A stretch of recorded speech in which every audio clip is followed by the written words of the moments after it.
말씀은 에스겔 7장입니다. 구약 1157페이지 에스겔 7장 1절 이하의 말씀인데요. 이 시간 우리 9절까지 우리 한 절씩 교독하시도록 하겠습니다.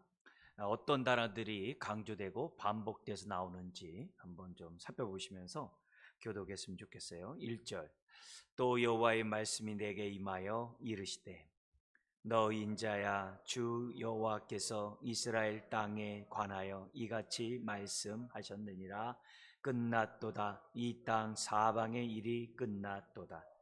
이제는 내게 끝이 이르렀나니 내가 내 진노를 네게 나타내어 내 행위를 심판하고 내 모든 가증한 일을 보응하리라.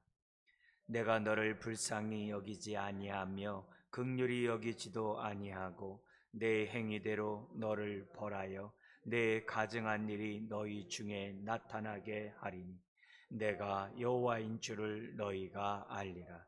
주 여호와께서 이같이 이르시되 재앙이로다. 비상한 재앙이로다. 볼지어다. 그것이 왔도다. 끝이 왔도다. 끝이 왔도다. 끝이 너희에게 왔도다. 볼지어다. 그것이 왔도다. 이 땅 주민아, 정한 재앙이 내게 임하도다. 때가 이르렀고 날이 가까웠으니 요란한 날이요 산에서 즐거이 부르는 날이 아니로다. 이제 내가 속히 분을 네게 쏟고 내 진노를 네게 이루어 내 행위대로 너를 심판하여 내 모든 가증한 일을 네게 보응하시되 같이요.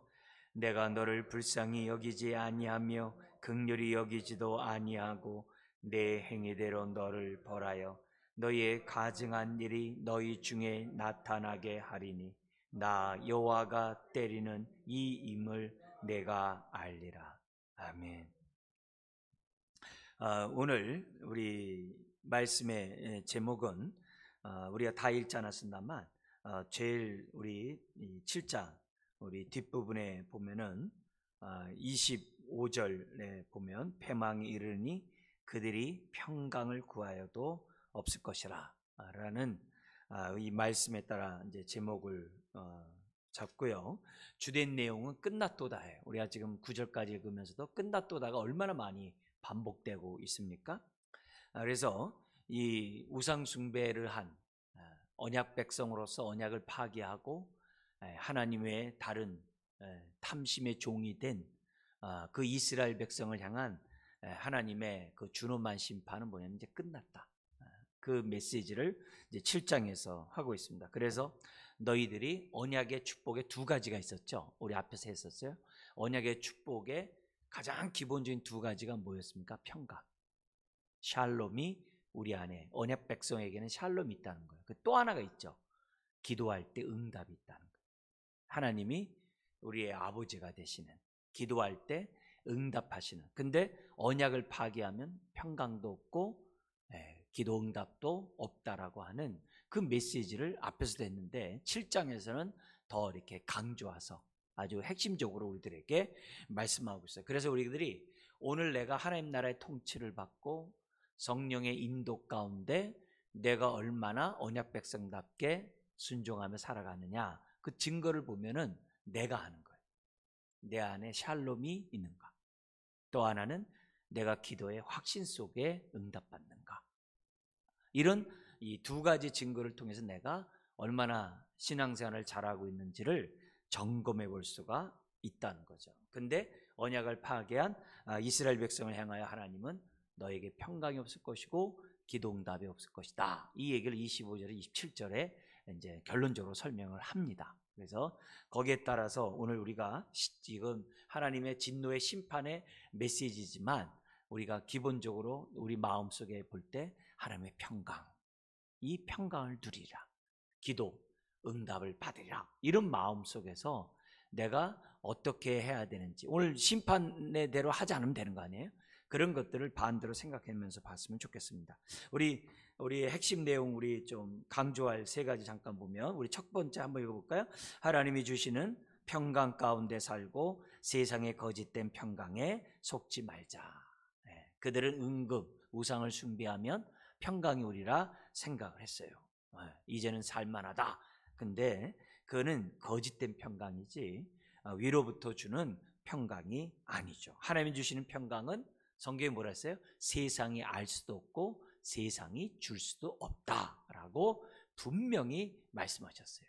세상이 정말 알 수도 없고 줄 수도 없는 이 평강, 이 평강은 언약 백성에게만 주어지는 평강이라는 것을 저와 여러분들은 우리가 잊지 말아야 됩니다. 그래서 부활하신 주님이 제자들에게 그 두려워 정말 문 잠그고 숨어 있는 그런 제자들이 나타나셔서 하시는 말이 뭐예요? 평강이 있을지어다. 그거거든요. 우리 마태복음 10장에 보냄을 받은 자로서 우리가 이 땅에 살아가는 데 있어서 항상 가는 곳마다 뭘 먼저 말하게요? 평강이 너희에게 있을지어다.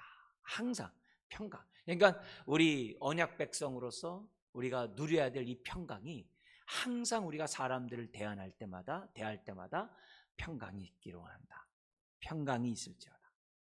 나의 평강이 당신도 있기를 원합니다. 이런 마음이 전도할 때 기본적으로 가져야 될 이제 마음가짐이라는 것을 주님이 알려주거든요. 그래서 우리가 기본적으로 우리가 세상의 거짓된 평안에 우리가 속지 말고 정말 언약의 말씀에 우리가 어떻게 돼요? 정말 백성이 누리는 위로부터 오는 평강을 누리자. 두 번째 강조점을 한번 읽어볼까요? 하나님의 평강은 언약의 말씀에 순종하는 자들이 누리는 복이다. 그냥 예수 믿어요가 아니라 순종할 때 이 주시는 이 복이 이 평강의 복이지, 그냥 언약 백성인데도 말씀과 무관하면서 순종과 무관하면서 만약에 평안하면은 그건 화죠. 화죠. 지금 예루살렘에 있는 유다 백성이 1, 2차 바벨론 포로로 끌려갔는데도 그들은 거짓 선자의 말에 아멘을 해요. 거짓 선자의 말이 뭐 있어요? 평안이 있을지어다. 절대 예루살렘 성전은 무너지지 않을 것이다.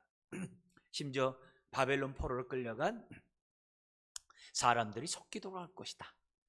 이런 평안, 거짓된 평안에 사람들이 뭐예요? 속아가지고 예레미야의 선포에 대해서는 귀를 닫았거든요. 귀를 닫았거든요. 그래서 그런 모습에서 오늘 우리들이 이 세상 속에서는 왜 그들이 그러냐? 그들이 우상 숭배하고 말씀에 순종하지 않으면서 무슨 샬롬이 있겠어요? 말이 안 되잖아요. 이제 그런 의미에서 이 하나님의 위로부터는 평강은 순종을 떠날 수 없다. 언약의 말씀인 이 언약의 말씀에 순종을 떠나서 평안을 얘기하면 그건 거짓된다. 거짓된다는 것을 우리들에게 보여줘요. 우리가 잘 알다시피 말씀에 순종한다는 것은 하나님 나라가 우리 안에 임할 때만 가능해요. 하나님의 나라가 내 안에 임할 때만 가능해요. 그래서 요한 1서에서도 얘기해요. 순종은요, 빛에 거하는 삶이라고 얘기도 했는데, 순종은 성경에서 분명히 얘기해요. 우리로 하여금 그만큼 죄에서 떠나가게 하고, 그만큼 하나님께 가까이 가게 하고, 그만큼 우리를 뭐예요? 깨끗게 하고, 그만큼 우리를 하나님과 친밀하게 하고, 오늘 주제로 다시 연결해서는 하나님의 평강이 순종할수록 우리 가운데 주어진다는 것을 에스겔을 통해서 하나님은 계속해서 말씀해요. 그래서 결국 세 번째, 나는 무엇으로 내 심령을 채우는가? 하늘의 평강인가? 아니면 오늘 이제 7장에 나오는 것처럼 은과 금을 통한 일시적인 세속적인 평안인가? 거짓된 평안인가? 우리가 분별하는 저와 여러분들이 되어야 됩니다. 무엇보다도 평강이 있는 곳에 뭐가 따라오고요? 반드시 기도 응답이 따라오거든요. 평안한 가운데 기도하는 사람이 믿음으로 하지, 불안한데 어떻게 믿음으로 기도할 수 있겠어요?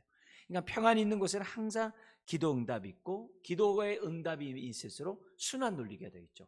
더 하늘의 평안을 맛보는 저와 여러분들이 된다. 그래서 신앙생활을 아주 정식적으로 아주 이렇게 정말 너무 간단하지만 그냥 아주 원칙적으로 하는 것이 우리들에게 유익이에요.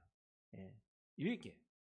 자, 강의 안에 또 보시면 6장과 7장이 하나님의 심판이 세트로 나오잖아요. 그 가운데 가장 핵심이 뭐냐면 1절부터 9절에 끝났도다가 끝이에요. 그래서 6장 1절 7절까지는 이스라엘 산의 우상들이 파괴돼요. 그 당시 우상들이 산에 있었고 골짜기에 있었거든요. 그것이 파괴될 것이다. 근데 그 뒤에 우리 7장 23절에서 27절은 그 우상의 성소, 우상단지를 만들어 놓은 그 모든 성소가 더럽혀질 것이다. 근데 그 성소 가운데서는요, 그 예루살렘 성전도에 우상으로 가득 차요. 아주 우상으로 사방팔방이 다 가득 차요. 예. 그 모든 것들이 다 어떻게 돼요?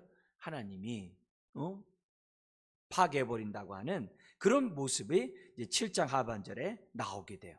그리고 거기 대칭으로 구조가 되어 있죠. 6장 8절에 10절과 뒤에 7장 19절 22절이 다 이렇게 대조가 돼, 이제 같이 이렇게 세트로 이렇게 병렬 구조로 이 6장 7장이 기록되어 있다는 거죠. 근데 차이점이 있다면은 6장이 우상단지, 산에 있는 우상단지가 파괴된다고 한다면은 7장은 뭐냐면 부정한 이스라엘 땅이 파괴된다고 하는 그런 모습이, 그 차이점이 있습니다. 이제 결국은 다른 게 아니에요. 그들이 예루살렘 성전을 부정하고 더럽혔기 때문에 하나님은 어떻게 돼요? 너희들의 삶 모든 것들을 내가 부정하게 하고 더럽힐 것이다, 파괴할 것이다, 이런 얘기를 지금 이 7장에서는 하고 있습니다. 자, 먼저 우리 이런 걸 염두에 두고 우리 1절부터 우리 9절까지 이 말씀을 잠깐 보면요, 언약을 파괴한 유다, 우상숭배를 언약을 파괴한 유다에 대해서 하나님의 심판이 끝났다라는 것을 어떻게 경고하는지 우리 이제 1절부터 9절을 좀 보겠는데요. 이제 끝났다는 단어가 2절과 3절과 6절에 나와요.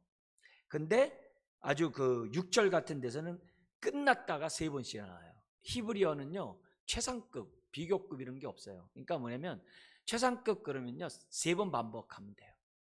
네. 그래서 거룩 하면요 지극히 거룩한 이런 표현이에요. 그러니까 끝났다. 이 히브리어에서 이런 표현은 뭐냐면 진짜 끝났다는 거예요. 네, 이제 끝났다, 그런 표현이 2장 3장 6절에 2절 3절 6절에 기록되어 있습니다. 더구나 이 끝이라는 단어가 추수의 수확의 끝을 말해요. 이 단어 자체가 추수를 했을 때 그 끝 있잖아요. 그 끝에 사용한 단어인데요, 요걸 갖다가 뭐냐면 심판과 연관해서 성경이 많이 썼어요. 원래 주님이 재림과 함께 세상이 끝나는데 우리에게는 구원의 완성이 돼야지, 우리가 뭐예요? 심판의 대상이 되면 안 되잖아요. 그잖아요. 그때 사용한 그 끝이 여기서 뭐냐면 심판과 연관되어 있어요. 예, 심판과 연관되어 있어요. 그래서 이 끝난 그 증거가 뒤에 이제 우리가 읽지 않았습니다만 25절 이하에 보면은 선지자에게 묵시를 구해도 안 되고, 율법을 구해도 안 되고, 아주 모든 게 끝나버렸어요. 계시가 없다는 것은 끝났다는 거거든요. 근데 요런 패턴이 지금 방금 여러분 말씀드린 요 패턴이 여기 에스겔에만 있는 것이 아니라 호세아, 요엘, 아모스의 종말의 심판에 대한 메시지를 전하는 호세아, 여기 요엘, 아모스에 똑같아요. 여러분이 잘 아는 규절 있죠?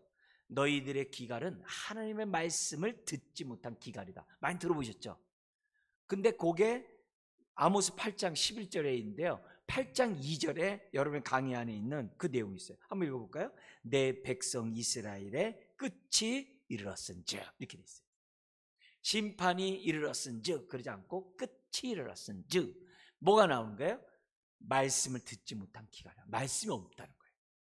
그 얘기가 우리 에스겔 우리 본문의 7장 25절에 반복하고 있는 거예요. 25절 26절에 반복하고 있는 것을 보게 돼요. 그러니까 우리들이요, 귀 있는 자는 이 성령이 교회에게 하시는 말씀을 들을지어다 했을 때요, 성령님이 말씀하실 때 오늘 우리가 이 시간 말씀을 들을 때 이때가 은혜예요.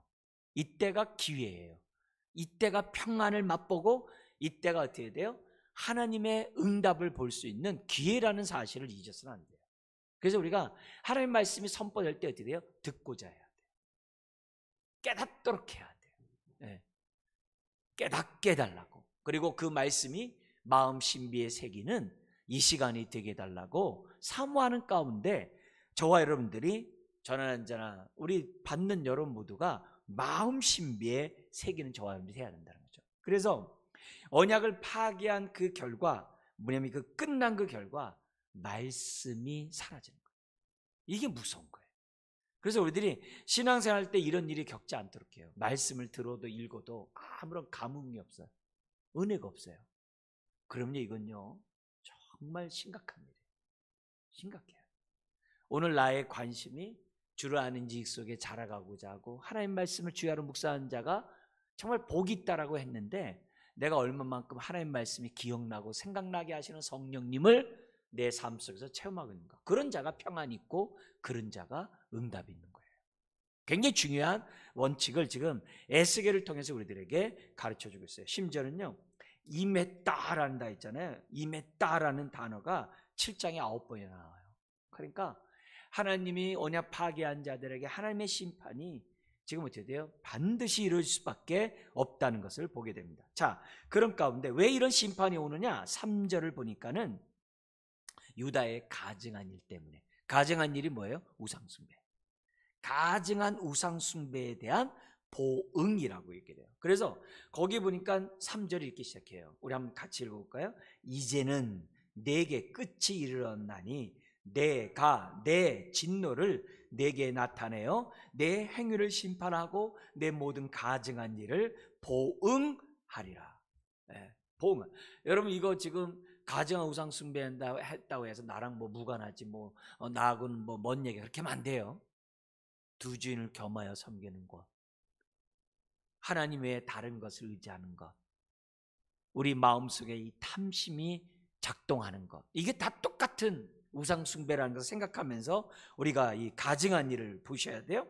그런 자들에게 하나님의 기회를 줬음에도 불구하고 계속적으로 언약에 파괴된 그러한 삶을 살아가자 4절에 이렇게 얘기를 해요. 내가 너를 불쌍히 여기지 아니하며 긍휼히 여기지도 아니하고 내 행위대로 너를 벌하여 내가 내 가증한 일이 너희 중에 나타나게 하리니.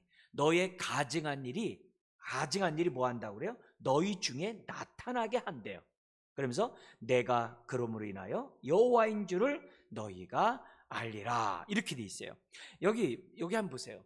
원래 성경에 이렇게 보면은 가증한 일이 너희 중에 나타난다라고 얘기했을 때 원래 심판은 뭐예요? 부정한 것을 제하고 가증한 것을 제하고 죄악을 제거하는 게 심판의 목적이잖아요. 그잖아요. 심판을 받으면 우리 하나님의 심판 속에서 뭐예요? 항상 죄가 제하여 버리고 부정한 게 제하여 버리고 가증한 게 없어져야 되잖아요. 근데 여기 오늘 성경에서 뭐냐면 가증한 게 나타난대요. 가증한 게 나타나요. 이게 무슨 말이에요? 너희들이 나에게 가증한 행동을 했기 때문에 나도 너희에게 어떻게 돼? 가증하게 보응함으로 너희들의 행동이 가증한 것을 심판을 받으면서 느끼도록 해주겠다. 굉장히 무서운 거예요. 여러분 심판받았는데 매 맞았는데 내가 왜 매 맞는지도 몰라. 매 맞았는데 그냥 무서워서 나 용서해 주세요 했는데 내가 뭘 잘못해가지고서 용서해 달라는지도 몰라. 그런 경우가 있잖아요. 그렇게 하지 않겠다는 거예요. 너희들이 가증함을 나에게 보였기 때문에 내가 너희들의 가증함이 드러나도록 내가 어떻게 돼요? 가증한 심판을 너희에게 행할 것이라고. 그래서 거기 나오는 게 뭐냐면 너희가 행한 대로 내 행위대로 너를 벌하여 4절에 그렇게 기록되어 있어요. 그렇게 함으로 뭐라 그래요? 내가 여호와인 줄을 알리라. 바라기는 우리 5장 6장 계속 얘기했어요. 내가 여호와인 줄 알리라 계속 반복해서 나온다 그랬어요. 지금요 계속 나오는데 우리가 의도 터져서 하나님을 알지 않기를 원한다 그랬어요.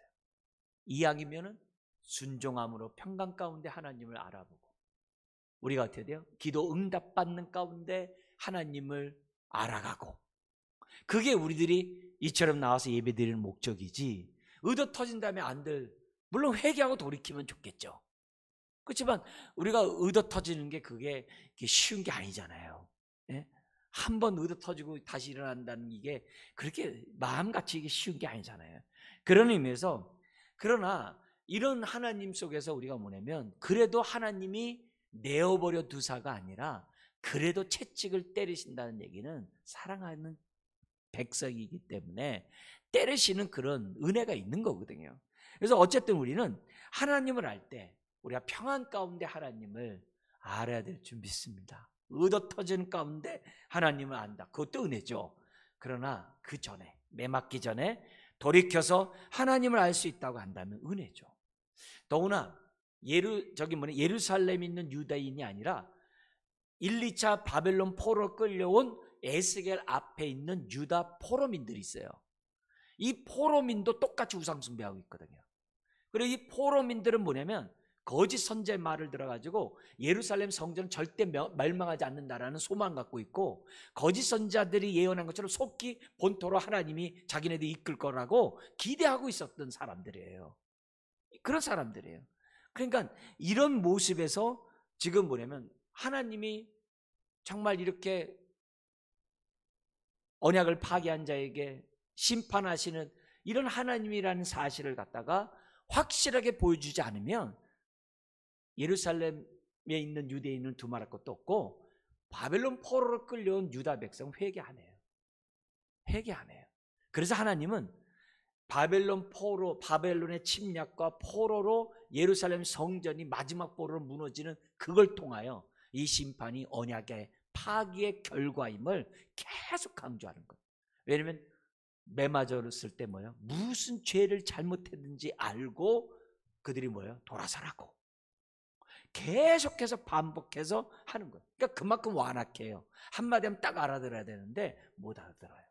그러니까 지금 계속해서 이제 막 이 1장에서부터 시작해가지고 하나님이 우리에게 지금 이 에스겔을 통해 말씀하고 있는 거예요.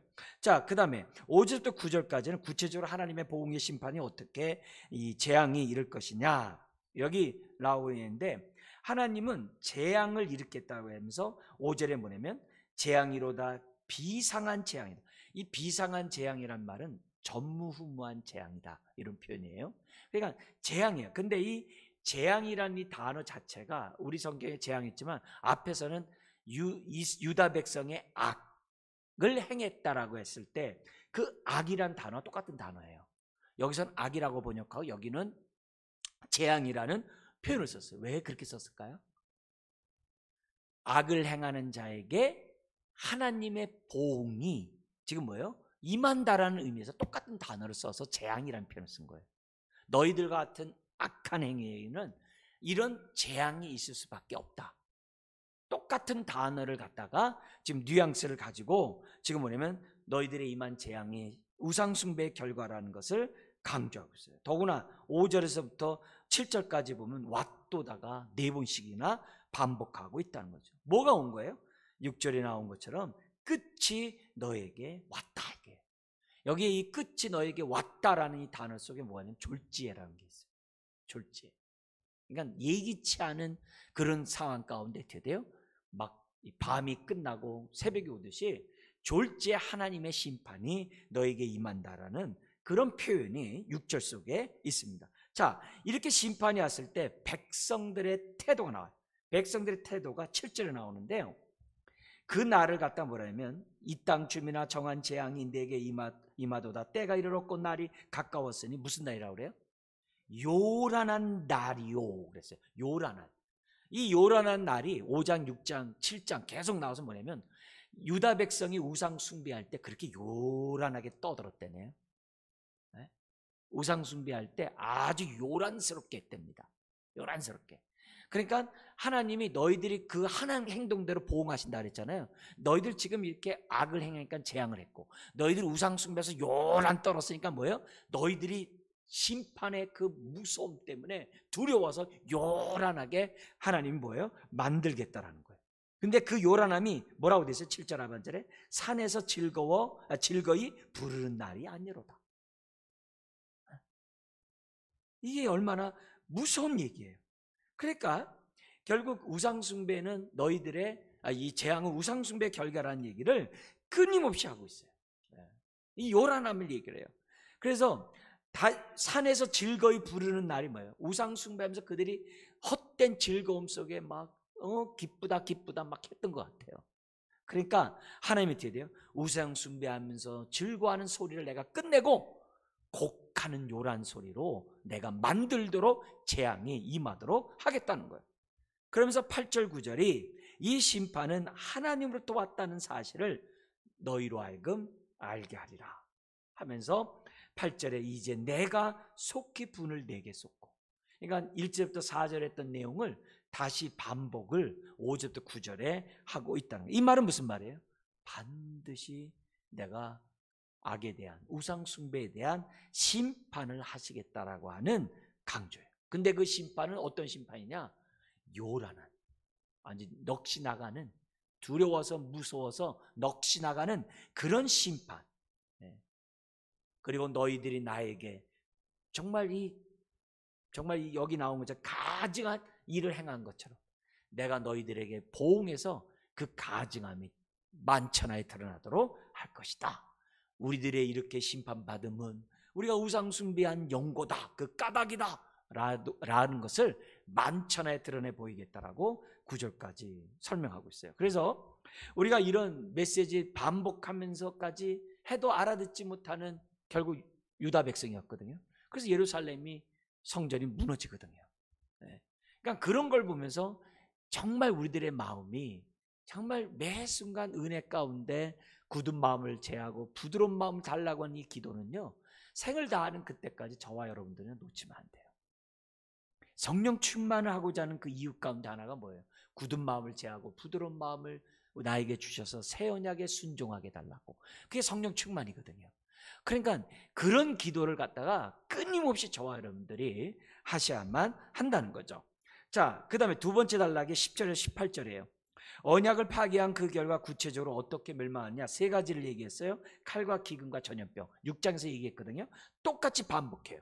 그런데 살아남은 자들이 있다는 거예요. 그 예루살렘에서 살아남은 자들은 어떻게 되냐면 포로로 끌려가게 될 것이라는 것을 지금 뭐냐면 강조를 해요. 근데 1절부터 9절까지는 우상숭배 초점을 뒀잖아요. 근데 10절부터 18절은 우상숭배와 연관해서 권세자들이, 부자들이 우상도 탐욕의 종이잖아요.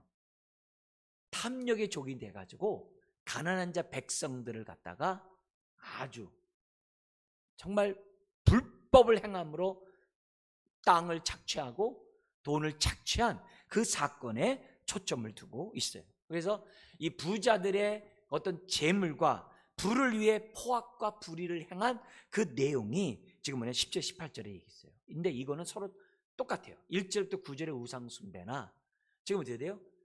부자들이 가난한 자를 압제한 거나 다 탐심의 종이에요. 동전의 양면이에요. 그 얘기를 강조하면서 그러기 때문에 내가 너희를 심판하겠다. 여러분, 우리 요한복음 8장에서도 얘기했듯이 예수님이 유대인에게 너희 아비는 마귀다 라고 얘기했을 때 그 너희 아비는 마귀다. 그래서 반대로 하면 어떻게 돼요? 마귀의 자녀는, 그때 자녀는 응에 태어났다는 보통 생리법이 아니잖아요. 마귀의 속성을 가졌다 이 말이거든요. 그러니까 너희 아비는 마귀다 그런 건 뭐예요? 마귀처럼 살인하는 자요, 마귀처럼 거짓말하는 자라는 그 표현이거든요. 그게 그런 것처럼 우리가 뭐냐면 우상 숭배를 함으로, 우상 숭배하는 게 뭐예요? 결국 뭐예요? 탐심의 종이 된 거잖아요. 그러니까 우리의 아비가 탐심이 된 거예요, 일종의.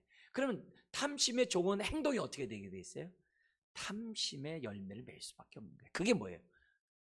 가난한 자를 압제하고 땅을 갖다가 정말 불의로 빼앗는 그런 죄악을 범할 수밖에 없는 거예요. 그래서 우리가 하나님을, 인격적인 하나님을 알아가는 것이 정말 만난 것이 은혜예요. 감사한 거예요.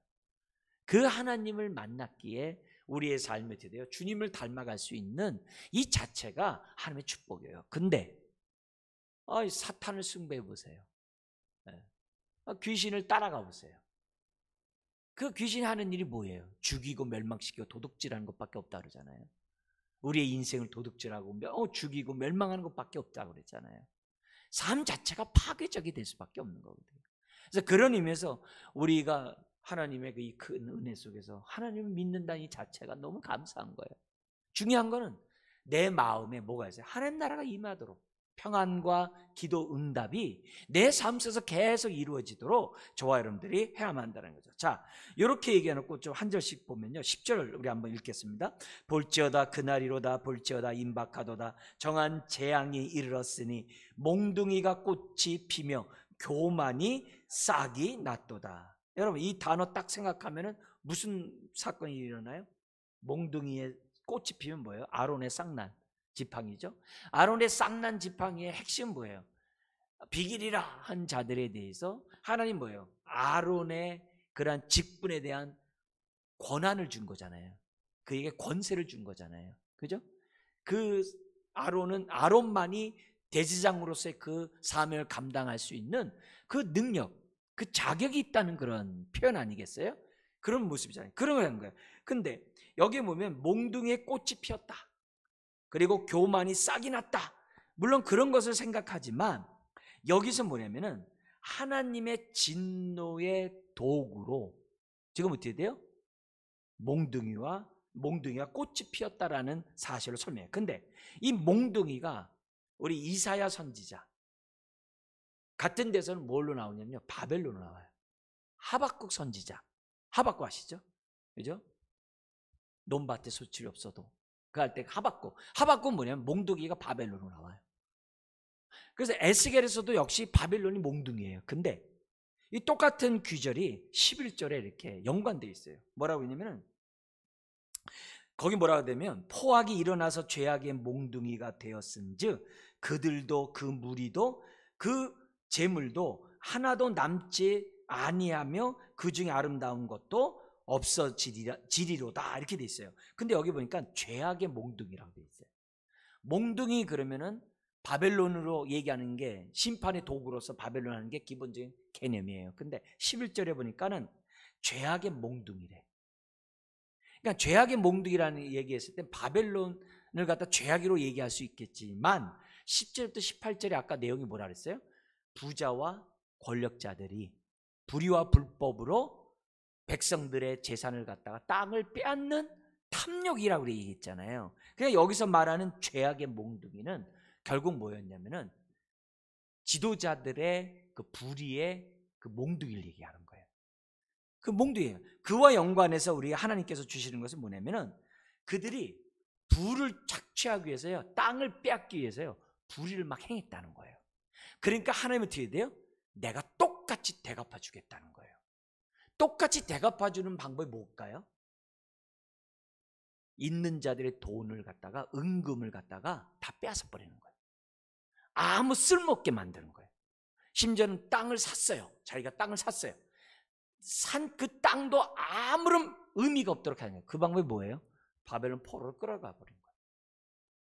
바벨론 포로를 끌고 가 버려 가지고 유다 땅에서 땅이 많은데 무슨 소용이 있어요? 포로를 끌려갔는데. 금은이 많은데 무슨 소용이 있어요? 포로를 끌려갔는데. 그 땅과 금은이 아무런 자기의 구원이 못 되는데 그렇게 만들어 주겠다고 지금 하시는 그런 내용이에요. 그래서 여기 이 몽둥이는 진노의 도구로 유다를 멸망시키는 도구예요.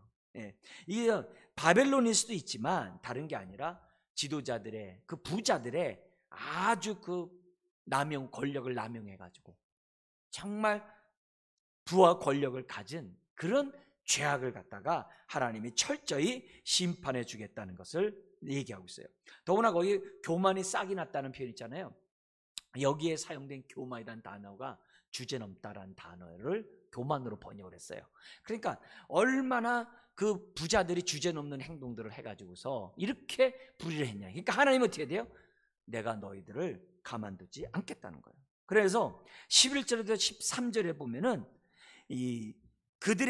너희들이 정말 악을 행하면 불을 축축했기 때문에 너희들의 재물 하나도 남지 않도록 다 깡그리 아주 무용지물이 되게 주겠다는 거예요. 그래서 11절에 뭐냐면 그 재물 하나도 남지 아니하며 그 중에 아름다운 것도 뭐하라고 그래요? 없어지리라. 우리 성경에는 없어지리라, 남지 아니하면 없어지리라 이렇게만 나와 있잖아요. 이 단어 자체가 다른 번역 같은 데 보면요, 없어지리라 하면서 하나씩 얘기를 해요. 없어지리라 4번씩이나 반복해. 그러니까 아주 하나님의 철저한 심판을 갖다가 여기에서 아주 그냥 얼마나 우리 하나님이 정말 진노하셨는지를 보여주는 이런 단어가 이런 데서 나오고 있어요. 그래서 12절에 보니까는 때가 이르렀고 날이 가까웠으니 사는 자도 기뻐하지 말고 파는 자도 근심하지 말 것은 진노가 그 모든 무리에게 임하였습니다. 왜? 이제는 포로로 끌려가기 때문에 내가 땅을 산 다음에 다시 이제 7년에 돌려주잖아요. 희년에 돌려주잖아요. 그러면 내가 지금 샀는데 내가 좀 쓰면 희년인데 이거 돌려줘야 되는데 나 손해 아니야? 이럴 필요도 없는 거예요. 왜냐하면 포로 다 끌려가 버리고, 예? 칼과 기근과 전염병으로 대부분 다 죽고, 이러니까 아무런 의미가 없다는 거예요. 판자나 산자나 그 땅과 아무런 소용이 없다는 거예요. 그죠? 그런 얘기를 해요. 그래서 13절에 보세요. 파는 자가 살아있다 할지라도 다시 돌아가서 그 판 것을 얻지 못하리니, 무슨 말인지 알죠? 그죠? 이는 묵시가 그 모든 무리에게 돌아오지 아니하고 사람이 그 죄악으로 말미암아 자기 목숨을 유지할 수 없으리라 하였음이로다. 결국 끝나버리는 그런 모습을 보게 돼요. 그러면서 구체적으로 얘기합니다. 14절부터 18절까지는 뭐냐면, 밭에 있는 자는 칼에 죽고 성읍에 있는 자는 전염병과 기근으로 죽고, 아까 세 가지. 그리고 살아남은 자는 어떻게 돼요? 포로로 끌려가는데 그냥 끌려가는 게 아니라 굵은 배로 허리를 동여가지고 머리는 어떻게 돼요? 대머리가 되어서 포로로 끌려간대요. 차라리 죽는 게 나아요. 그 당시 히브리인들에게는요, 죽는 게 나아요. 대머리가 된다는 건. 그들은 사람의 얼굴, 이 머리털과 이 수염은 하나님의 형상을 담는 것의 상징으로 봤기 때문에 어린애들도 머리털이 구렛나루 이거 안 밀잖아요. 네? 이거 안 밀잖아요. 그런 속에서 뭐냐면 대머리가 된다는 거예요. 더구나 여기 뭐냐면 굵은 배로 허리를 동인대. 그게 뭐냐면 포로로 끌려가는, 굴비역듯이 끌려가는 모습이거든요. 근데 원래 굵은 배의 옷은 언제 입는 거예요? 회개할 때. 이게 무슨 말이에요? 역설적으로 회개하지 않으면 이런 꼴을 당한다는 것을, 너희들이 회개하지 않았기 때문에 이렇게 된다는 것을 지금 보여주고 있어요. 자, 근데 16절을 보면요, 이 끌려가는 그 모습에서 16절을 보면 이렇게 돼 있어요. 같이 한번 읽어볼까요? 도망하는 자는 산 위로 피하여 다 각기 자기 죄악 때문에 골짜기의 비둘기처럼 슬피 울 것이며. 우리 동네에서 비둘기 우는 거 많이 듣잖아요. 이 슬피 운다를 했을 때 그냥 꺼이 웃는 게 아니에요. 여기 울다라는 단어가 뭐냐면 요란벅적스럽게 울다예요. 즉 앞에서 요란함이란 단어가 계속 나와요. 그러니까 우상 숭배할 때 그 요란함이 지금 뭐예요? 비둘기의 그 요란한 울음소리와 똑같이 이렇게 나온다는 거예요. 그래서 우상 숭배한 그 대가 행한 대로 갚으시겠다라고 얘기를 합니다.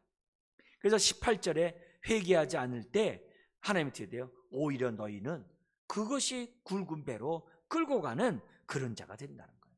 그러니까 결국 샬롬이 임하는 그곳에는요, 회개 없이는 샬롬이 임하지 않아요.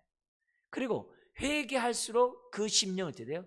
더욱더 샬롬이 지배하게 돼 있는 거예요.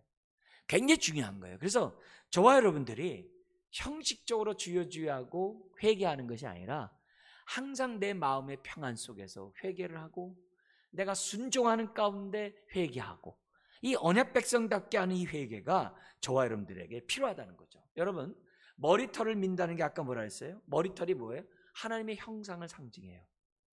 히브리들은요, 형상을 상징하는데 대머리가 된다는 얘기는 뭐예요? 형상을 잃어버린다는 거예요. 왜 잃어버릴까요? 우상 숭배함으로 짐승이 되었기 때문에, 그들 스스로가 짐승이 되었기 때문에 짐승 취급받는다는 거예요. 지금 그 얘기를 지금 하고 있는 거예요.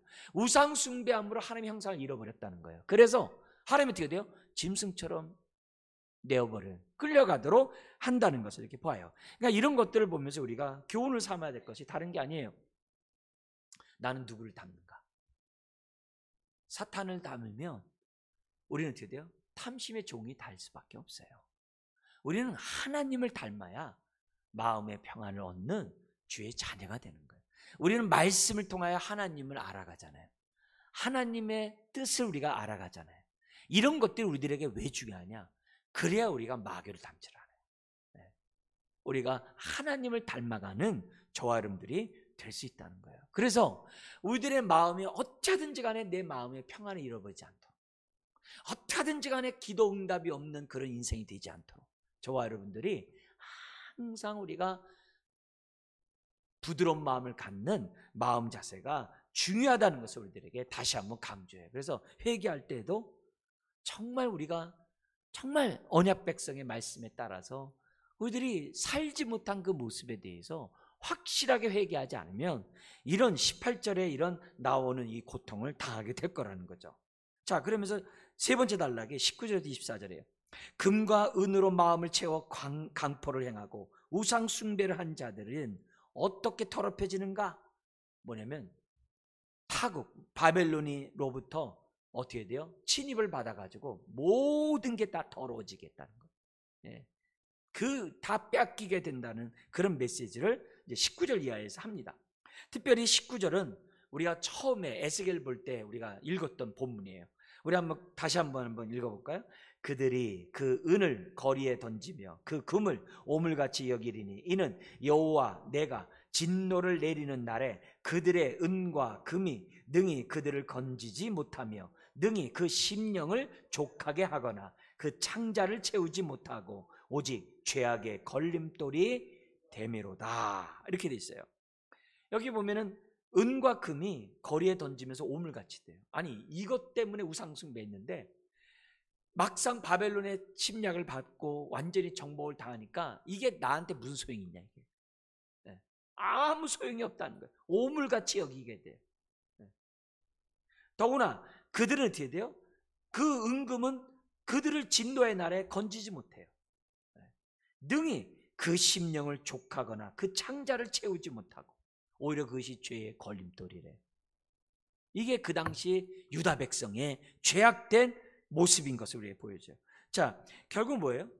우리의 마음을 이기적인 욕구로 채우는 자, 그것으로 인하여 심판을 받는다는 거예요.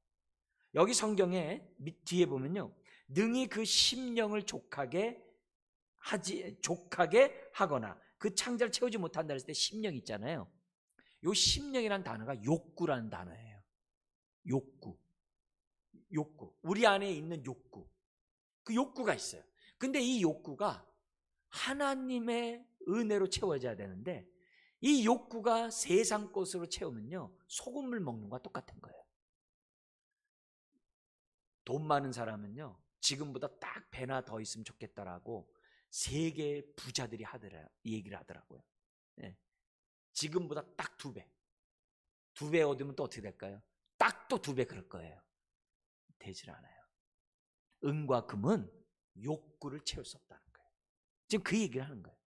채우려고 하는 자, 채울 수 없다. 오히려 그것이 걸림돌이 된다라고 말하고 있어요. 그래서 우리는 에스겔의 앞에서 내용이 뭐예요? 에스겔은 뭘로 채웠어요? 그 마음을 하나님의 말씀을 채우고 나오잖아요. 그래서 에스겔이 하나님 때 파수꾼으로 지금 부름받을 때 뭐라 해요? 주의 말씀이 내 창자의 달도다. 아멘? 그 얘기했잖아요. 근데 그 당시 이스라엘 사람들은 하나님의 말씀을 채우는 것이 아니라 은과 금으로 채우고자 했다는 거예요. 은과 금으로 채우고자 했다는 거예요. 그 욕구는 제물로 되는 것이 아니에요. 이게 스바냐에도 똑같이 나와, 이 단어 구절들이. 그걸 우리가 기억해요. 더구나 이 창자라는 것은 뱃속 깊은 곳에 있잖아요. 이 말은 뭐냐면 욕구가 사람 뱃속에 있다는 거야. 참, 근데 감사하게도 예수 그리스도를 믿는 자는 그 배에서 뭐가 나온다고요? 생수의 강이 흘러나와요. 할렐루야. 이게 얼마나 좋은 얘기인지 몰라요. 그 배에서 지금 뭐가 흘러나와요? 탐욕이 솟아나오리라가 아니라 정말 예수 그리스도를 믿고 성령의 정말 은혜를 받은 사람들의 특징을 보면은 그 배에서, 이게 창자예요. 이 배에서 뭐가 나오는 거예요? 생수의 강이 흘러나요. 하나님의 말씀으로 그 배를 채우는 자, 그 배에서 생수의 강이 흘러날 줄 믿습니다. 그게 요한복음에서 우리 주님이 하신 말씀이잖아요. 그잖아요. 나를 믿는 자는 솟아나는 샘물이 너희가 되리라 하고 하는 그 메시지가 다 이런 거예요. 그러니까 결국 우리가 이 시간에 에스겔의 이 7장의 말씀을 다시 한번 들으면서 내 마음을 한번 보는 거예요. 나는 뭘로 내 안을 채우고 있는가? 나에게 그 증거로 솟아나는 샘물이 있는가? 증거가 있어야 하잖아요. 솟아나는 샘물인가? 마음의 그 평안과 기도의 응답이 내 삶 속에서 지금 경험되어지고 있는가? 이런 것을 보면서 오늘 내가 무엇으로 내 마음을 채웠는지를 살펴볼 수 있다는 거죠. 여러분, 이 시간이 저와 여러분들의 마지막 기회일 수도 있는 거예요. 우리가 하나님 앞에서 은혜를 받는 이 순간에서 계시가 끊이지 않도록 내 안에 심어질 수 있도록 저와 여러분들이 해야만 한다는 거죠. 그래서 24절에 보면은 이렇게 돼 있어요. 내가 극히 악한 이방인들을 데려와서, 이 바벨론이겠죠.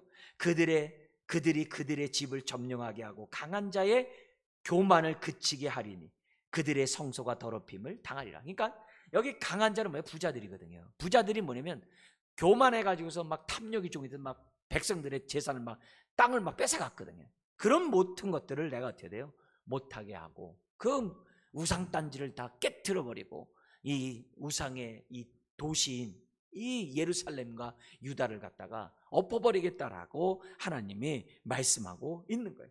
자, 그렇기 때문에 오늘 우리가 신앙생활 할 때 정말 우리 배에서 다른 것을 채우는 것이 아니라 주여 내가 하나님 말씀이 없으므로 기갈당하지 않도록 은혜를 달라고, 내 욕구를 채울 수 있고 내 기갈을 해소할 수 있는 것은 하나님의 입에서 나오는 말씀밖에 없음을 주여 믿습니다라고 겸손하게 기도하는 저와 여러분들이 돼야 한다는 거죠. 자, 그러면서 23절 우리 한번 같이 한번 읽어볼까요?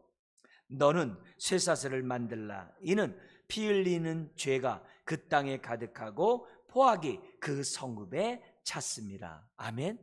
요 얘기가 뭐예요?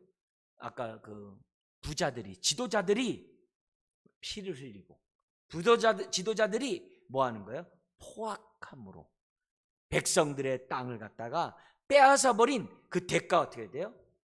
쇠사슬을 만들어 가지고 지금 뭐예요? 포로로 끌려가게 하겠다라고 성경에 기록되어 있어요. 자, 근데요, 여기 23절에 피 흘리는 죄와 포악이 에스겔에서는요 수십 번 나와 있죠. 앞으로 이 단어가 끊임없이 반복해서 아주 저 끝까지 이제 계속 나올 거예요. 그러니까 여러분들이 오늘 말씀을 기억하면서, 지금 특별히 오늘 말씀을 기억하면서, 우상 숭배한 것만이 아니라 숭배자들이 탐심의 종이 되어서 그 탐욕의 욕구를 채우고자 힘없는 자들의 재산을 갖다 다 포악하게 피 흘리면서 다 뺏어버렸구나. 요걸 우리들이 염두에 두면서 에스겔을 본다고 한다면 그만큼 에스겔의 말씀이 살아있고요. 그러면 그럴수록 에스겔 1장이 살아있는 거예요. 1장이 뭐라 그랬어요? 하나님은 어떤 분이신가? 네 가지 하나님. 어떤 분이세요? 첫 번째가요, 거룩한 하나님이기 때문에 죄에 대한 심판이 있을 수밖에 없다. 또 어떤 하나님이요? 모든 만물을 통치하는 분이다. 이스라엘만이 아니라 전 세계, 바벨론도 통치하는 그런 분이다. 그리고 또 어떤 하나님? 무소부지하신 하나님이다. 그 예루살렘 성전에만 갇혀 있는 것이 아니라 포로로 끌려온 이곳까지도 다 하나님은 계시다. 그 다음에 네 번째가 뭐였어요? 무지개. 예, 하나님. 언약을 신실하게 지키시고 내 백성을 회복하기 원하시는 그런 하나님, 자비의 하나님을 우리에게 뭐냐면 1장에서 보여주잖아요. 이게 우리가 이런 말씀들을 알면 알수록 결국 뭐예요? 죄 무서워 읽어보는 게 아니라 하나님의 성품이 우리에게 더 밝게 드러나야 돼요. 그게 제가 설교를 잘한 거고 여러분도 설교를 잘 들은 거예요. 결국은 뭐냐면 1장이 남아야 돼. 에스겔 하면서 1장이 남아야 돼. 그래서 우리가 하나님을 닮는 저와 여러분들이 돼야 돼요. 그래서 여기서 피 흘리는 죄와 포악한 죄가 탐심 가운데 우리들이 나타나지 않도록 조심하셔야만 한다는 거죠. 자, 그래서 하나님의 성전까지 이 더럽히도록 허락한 이유는 다른 게 아니에요. 뭐예요? 우상으로 점친 성전 아무 의미 없다. 성전, 우리 하나님은 사람의 손으로 그곳에 갇혀 있는 분이 아니다. 이런 것들을 우리에게 보여주면서 하나님은 어떻게 돼요? 정말 외형적인 이 종교에 대해서 없애는 거죠. 그래서 이사야 65장에서는요 이사야 선지자 이 얘기를 어떻게 얘기했냐면 하나님을 우상으로 전락시킨 죄를 지적하는 거예요. 탐심의 종은 하나님도 우상 딴지에 불과해요. 그래서 그걸 기복신앙이라고 그러잖아요. 그거에 대해서 하나님이 책망하는 거예요. 마지막 25절부터 27절에 나와 있는 이거예요.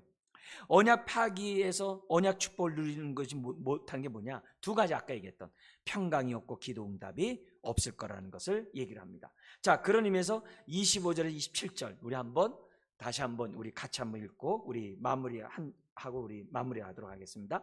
패망이 이르니 그들이 평강을 구하여도 없을 것이라. 환난에 환난이 더하고 소문에 소문이 더할 때 그들이 선지자에게서 묵시를 구하나 헛될 것이며 제사장에게는 율법이 없어질 것이요 장로에게는 책략이 없어질 것이며 왕은 애통하고 고가는 놀람을 옷 입듯 하며 주민의 손은 떨리리라. 내가 그 행위대로 그들에게 갚고 그 죄악대로 그들을 심판하리니 내가 여호와인 줄을 그들에게 알리라. 두 가지 뭐라고요? 언약을 파기하면 평안이 없어요. 그리고 뭐요? 하나님이 듣지 않으세요. 기도 응답이 없어요. 26절 그 결과 영적인 암흑만이 있는 거예요. 계시가 없어요. 말씀이 없어요. 그러니까 오늘 우리가 이 말씀에 아멘 할 때가 은혜인 줄 믿습니다. 그러니까 결국 어떻게 돼요? 그들은 두려움과 놀람으로 떨며 이게 요란스럽게 결국은 심판받음으로 마지막 내가 여호와인 줄을 그들이 알리라. 네? 여러분 다시 한번 말씀드립니다만 심판을 통해서 우리 하나님을 알지 맙시다. 우리는 어떻게 돼요? 하나님의 긍휼하심을 경험하면서 하나님을 알아가야 될 줄 믿습니다.